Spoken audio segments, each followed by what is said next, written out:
domain, codomain and range. We know that function is a unique relationship between the elements of two different non-empty sets. Non-empty sets होने चाहिए और दोनों set के बीच में unique relationship होनी चाहिए. Then we can say that it is a function. A unique image for the elements of set A is obtained in set B. Set ए की set B में एक यूनिक इमेज हमें मिलती है. तो the set A is called domain and set B is called codomain. तो ही हम सेट ए को डोमेन और सेट बी को कोडोमेन बोल सकते हैं. Then a set of images और functional values of all the elements of set A is called range of the function. Domain of the function is denoted by df and range of the function is denoted by rf. Now, if f is a function of set A to set B, then set A is called the domain and set B is called codomain. Illustration 2. Obtain domain, codomain and range. Page number 268 text book. सबसे पहले आपको उसमें first example जो दिया है उसमें set A is equal to -1 0 1, set B is equal to 1 2 3 4 5 6 7. Function दिया है f of x is equal to 2x + 5, x belongs to A. सबसे पहले हम जानते हैं कि जो सेट A है वही आपका क्या है, domain. So domain is equal to A is equal to df, that is -1 0 and 1. Codomain is equal to set B और सेट B है आपका 1 to 7, तो कोडोमेन आपका होगा B 1 to 7. Then function of x is equal to 2x + 5. यहां पे x के लिए हम -1 0 and 1, तो ये तीन वैल्यू रखेंगे. सबसे पहले f of -1 is equal to 2 into -1 + 5, तो 2 into -1 दैट इज -2 + 5, तो -2 + 5 is equal to 3. Same way f of 0 के लिए 2 into 0 + 5, 2 into 0 0 + 5, so 0 + 5 is equal to 5. f of 1 के लिए 2 into 1 + 5, 2 into 1 होगा 2 + 5 इज इक्वल टू 7. तो यहां पे range of the function is equal to that is rf is equal to 3 5 and 7. Same way second set A में दिया है -1 2 3 4, set B में आपको नेचुरल नंबर्स दिए that is n. g of x function दिया है 3x + 5, x belongs to A. तो A के जितने भी वैल्यूज है पहले तो वो हमारा डोमेन रहेगा. Domain A df is equal to -1 2 3 4. Same set B जो है नेचुरल नंबर्स वो हमारा रहेगा codomain B is equal to n. g of x is equal to 3x + 5 के लिए हम A के जो वैल्यूज है -1 2 3 4 वो हम रखेंगे. g of -1 के लिए 3 into -1 + 5 is equal to -3 + 5 is equal to 2. g of 2 के लिए 3 into 2 + 5, so 6 + 5 is equal to 11. g of 3 के लिए 3 into 3 + 5, so 9 + 5 is equal to 14. g of 4 के लिए 3 into 4 + 5 is equal to 12 + 5 is equal to 17. So range of the function rf is equal to 2 11 14 and 17. Next 3 set P आपको दिया है -2 -1 0 1. Set S पे आपको दिया है -4 -3 -2 -1. फंक्शन है h of x is equal to x - 2, x belongs to P. तो P के जितने भी मेंबर्स है सबसे पहले वो हमारा डोमेन होगा। Domain A is equal to DF is equal to -2 -1 0 1। Same way जो सेट S है -4 -3 -2 -1 वो हमारा कोडोमेन रहेगा B is equal to S is equal to -4 -3 -2 -1। Domain codomain मिल गए।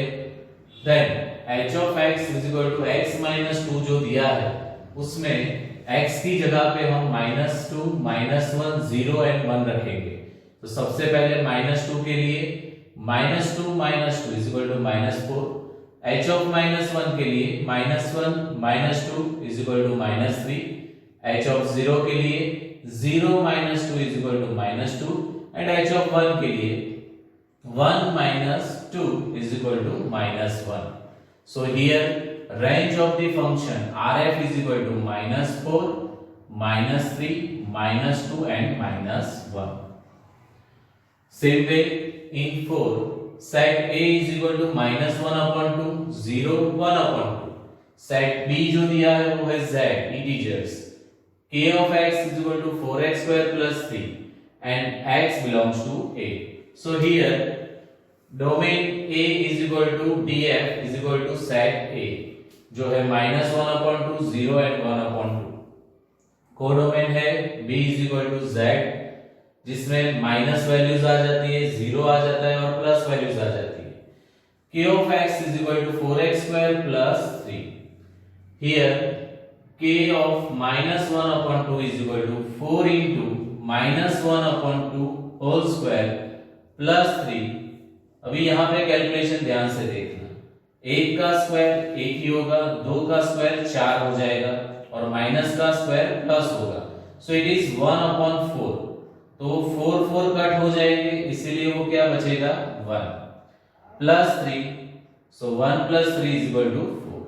Here K of 0 4 into 0 square plus 3, 0 plus 3 is equal to 3। K 1/2 is equal to 4 into 1/2 whole square plus 3।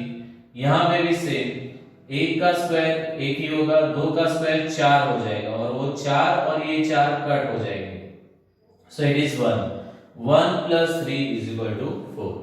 So range of the function RF is equal to, जैसे यहाँ पे 4 दो बार आ रहा है but एक ही बार लेने का and 3। So it is 3 and 4. Range of the function RF is equal to 3 and 4. Illustration 3. Find domain, codomain and range. Page number 269 textbook. First, set A में आपको x का वैल्यू -2 लेस देन और equal to x less than 1 दिया है। x belongs to z है। Set B दिया है natural number and f of x is equal to x square plus 1 that is function। तो यहाँ पे डोमेन आपका होगा df is equal to a जो सेट A है वो। यहाँ पे -2 लेस देन और इक्वल टू है इसलिए -2 आएगा, -1 आएगा, 0 आएगा, बट 1 में इक्वल टू का साइन नहीं है तो 1 नहीं आएगा। That is domain. Set B n है नेचुरल नंबर तो वो है कोडोमेन। अभी f of x is equal to x square plus 1, तो यहाँ पे x का वैल्यू हम रखेंगे -2 -1 0। तो f of -2 is equal to -2 का स्क्वायर प्लस 1, -2 का स्क्वायर हो जाएगा 4 plus 1 is equal to 5। f of -1 के लिए -1 का स्क्वायर प्लस 1 तो हो जाएगा 1 प्लस 1 2। f of 0 के लिए 0 का square plus 1, so 0 plus 1 is equal to 1। तो यहाँ पे range of the function RF is equal to 5 2 and 1। Then 2 यहाँ पे आपको सेट A दिया है Z that is integers, B दिया है n natural numbers, f of x is equal to x square plus 2, x belongs to Z। So domain आपका DF A is equal to रहेगा Z, codomain आपका रहेगा B is equal to n। Function है f of x is equal to x square plus 2। Range of x के लिए हम जो आपका z है उसके वैल्यू जो माइनस में इंफिनिटिव रहते हैं और प्लस में भी इंफिनिटिव रहते हैं, तो कुछ वैल्यूज हम यहाँ पे लेंगे। f of -2, f of -1, f of 0, f of 1, f of 2। तो जैसे -2 रखते हैं यहाँ पे, तो -2 का स्क्वायर दैट इज 4 प्लस 2 वो हो जाएगा 6। -1 रखते हैं तो -1 का स्क्वायर दैट इज +1, 1 प्लस 2 तो हो जाएगा 3। 0 रखते हैं, 0 का स्क्वायर 0, 0 प्लस 2 तो हो जाएगा 2। 1 रखते हैं तो 1 का स्क्वायर 1, 1 प्लस 2 3। 2 रखते हैं तो 2 का स्क्वायर 4, 4 प्लस 2 6। तो ऐसे ये नंबर्स आपके रेंज ऑफ द फंक्शन में मिलेंगे। सेम विथ थर्ड, वहां पे सेट ए भी नेचुरल नंबर है, सेट बी भी नेचुरल नंबर है। f of x is equal to 4x and x belongs to n। तो वहां पे डोमेन हमारा a रहेगा, df is equal to n, codomain भी b is equal to n रहेगा। f of x is equal to 4x में हम natural numbers रखेंगे स्टेप बाय स्टेप, जैसे rf is equal to f of 1, f of 2, f of 3, f of 4 ऐसे infinitive number हम रखते हैं। तो वहां पे हमें आंसर मिलेगा 4 into 1 4, 4 into 2 8, 4 into 3 12 and 4 into 4 16 ऐसे आगे चलता जाएगा। So range of the function is equal to 4 8 12 16 dot dot dot वो इंफिनिटिव वैल्यूज तक चलता जाएगा।